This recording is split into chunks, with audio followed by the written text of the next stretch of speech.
মাননীয় হুইপ মহোদয়ের যেই মিমটি শেয়ার করা হয়েছে সেখানে কোথায় যৌন নির্যাতন করা হয়েছে? এখানে একটা মিম শেয়ার দেওয়া হয়েছে, যেখানে দেওয়া হয়েছে তিমি মাছ সবাইকে সার্ভ করা হচ্ছে। আমরা কল্পনাও করতে পারি নাই একটা নির্বাচনের পরে কার্টুন শেয়ার দেওয়ার জন্য হাসান ইনামকে গ্রেফতার করা হবে। মাননীয় স্পিকার, তিমি মাছের মিম শেয়ার করে জেল। কার্টুনে কোথায় যৌন নির্যাতন দেখলেন চিফ হুইপ? সংসদে ফুঁসে উঠলেন হাসনাত আব্দুল্লাহ। সাইবার আইনে এ কেমন ফাঁদ? জবাবদিহিহীন একতরফা সংসদ। হাসনাত বললেন, আমরা কি তবে হাসিনার আমলেই ফিরে গেলাম? ২৪-এর রক্তাক্ত গণ অভ্যুত্থান, হাজারো তরুণের বুকে তাজা রক্ত।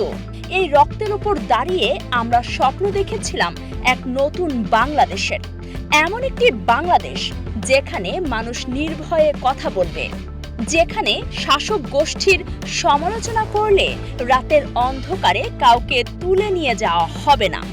আমরা ভেবেছিলাম ডিজিটাল নিরাপত্তা আইন নামের সেই ভয়ঙ্কর দানবীয় যুগের চিরতরে অবসান হয়েছে। কিন্তু বাস্তবে কি ঘটল?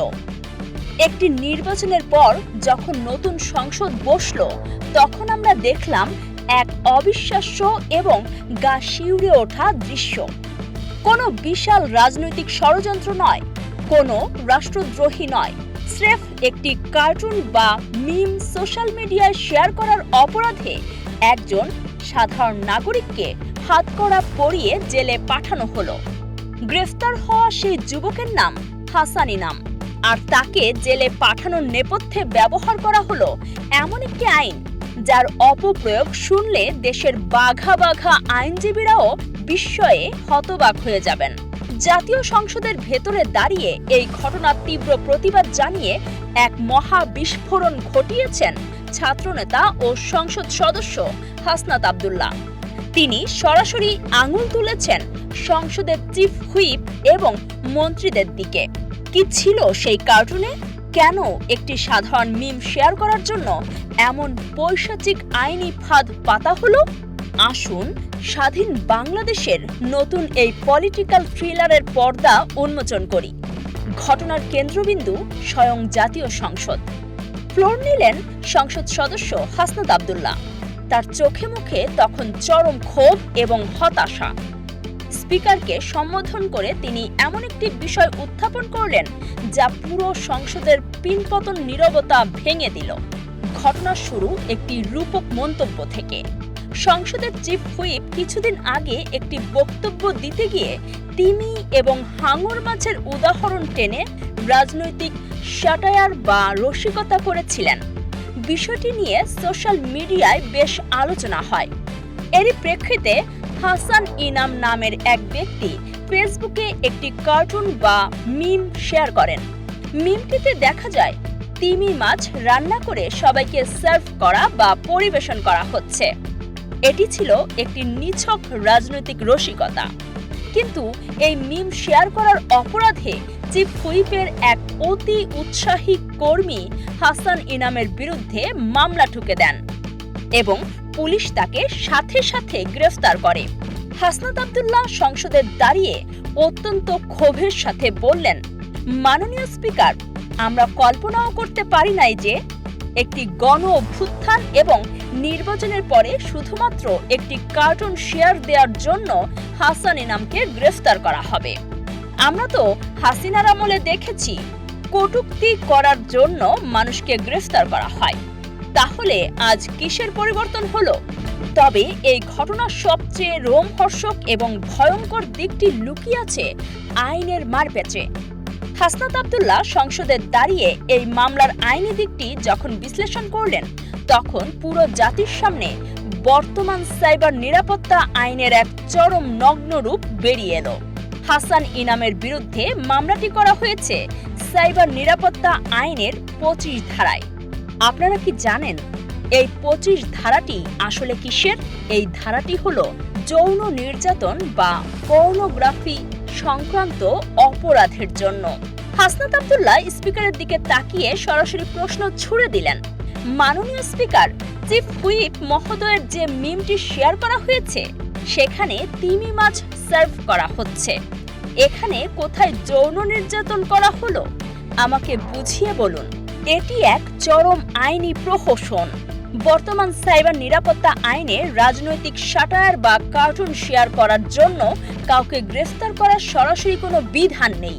তাই ক্ষমতাশালীদের অনুসারীরা বিরোধী মতকে দমন করার জন্য অত্যন্ত সুকৌশলে এবং জঘন্যভাবে যৌন নির্যাতনের ভুয়া ধারা ব্যবহার করে মামলা সাজাচ্ছে।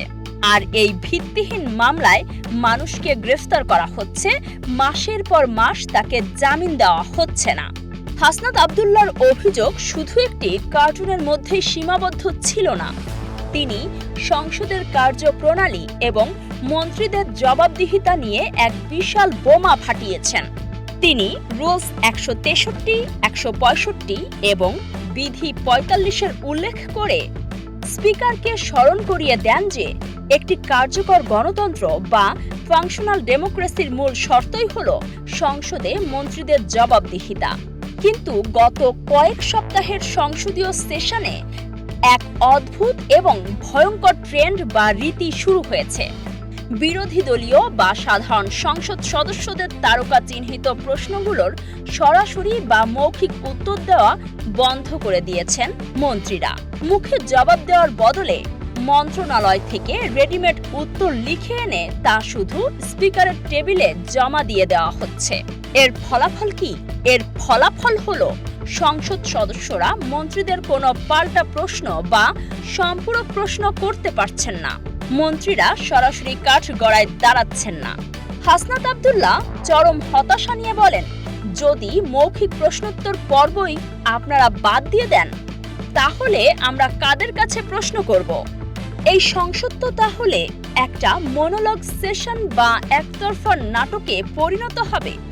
সবকিছু স্ক্রিপ্টেড থাকবে। মন্ত্রীরা ঘাম ছড়াচ্ছেন ঠিকই, কিন্তু জনগণের প্রতিনিধিদের সাথে তাদের যে জবাবদিহিতার সম্পর্ক তা এই সংসদে চরমভাবে ভুলুণ্ঠিত হচ্ছে। হাসনাত আব্দুল্লাহর এই জ্বলন্ত এবং যুক্তিসঙ্গত প্রশ্নের জবাবে স্পিকার কি বললেন? স্পিকার অত্যন্ত সুকৌশলে মূল বিষয়টিকে পাশ কাটিয়ে আমলাতান্ত্রিক নিয়মের দেয়াল তুলে দিলেন। তিনি হাসনাত আব্দুল্লাহকে ফ্লোর দিয়ে বললেন, আপনার প্রশ্নটি খুবই প্রাসঙ্গিক এবং গুরুত্বপূর্ণ। আমরাও চাই সংসদ প্রাণবন্ত থাকুক, কিন্তু রুলস 163 ও 164 অনুযায়ী আপনাকে এই প্রশ্ন তোলার জন্য 2 ঘন্টা আগে একটি লিখিত নোটিশ প্রদান করতে হতো। Notice is the must. অর্থাৎ কার্টুন শেয়ার করার জন্য একজন মানুষের জীবন ধ্বংস হয়ে যাচ্ছে, ভুয়া ধারায় মামলা হচ্ছে। সেটির চেয়েও স্পিকারের কাছে বেশি গুরুত্বপূর্ণ হয়ে দাঁড়ালো 2 ঘন্টা আগের একটি লিখিত নোটিশ। স্পিকার অবশ্য আশ্বাস দিয়েছেন যে নোটিশ দিলে তারা বিষয়টি নিয়ে আলোচনা করবেন, কিন্তু এই আশ্বাস কি আসলেও কোনো কাজে আসবে? হাসনাত আব্দুল্লাহর এই বক্তব্য আজ পুরো জাতির সামনে একটি বিশাল প্রশ্নবোধক চিহ্ন এঁকে দিয়েছে।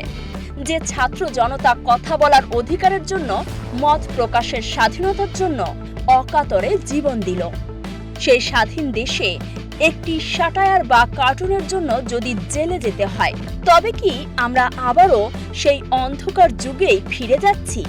সাইবার নিরাপত্তা আইন কি তবে নতুন বোতলে সেই পুরনো ডিজিটাল নিরাপত্তা আইনের বিষ? সংসদে যদি মন্ত্রীরা জবাবদিহিতার মুখোমুখি হতে ভয় পান, যদি আইনি মারপ্যাচে বিরোধী মতকে দমন করা হয়, তবে 24-এর এই গণ অভ্যুত্থানের আসল অর্জন কি? হাসান ইনামের এই কার্টুন মামলা শুধু একটি বিচ্ছিন্ন ঘটনা নয়, এটি একটি লিটমাস টেস্ট। এটি প্রমাণ করে দিচ্ছে যে ক্ষমতার মসনদ বদলালেও ক্ষমতাশালীদের ইগো এবং অসহিষ্ণুতার কোনো পরিবর্তন হয়নি। আগামী দিনে এই সাইবার আইনের খাড়া আর কত তরুণের গলা চেপে ধরবে? স্পিকার কি সত্যিই মন্ত্রীদের জবাবদিহিতার আওতায় আনবেন, নাকি এভাবেই চলতে থাকবে একতরফা মনোলগ সেশন? উত্তর হয়তো লুকিয়ে আছে আগামী সংসদ অধিবেশনের ফাইলগুলোর মধ্যেই।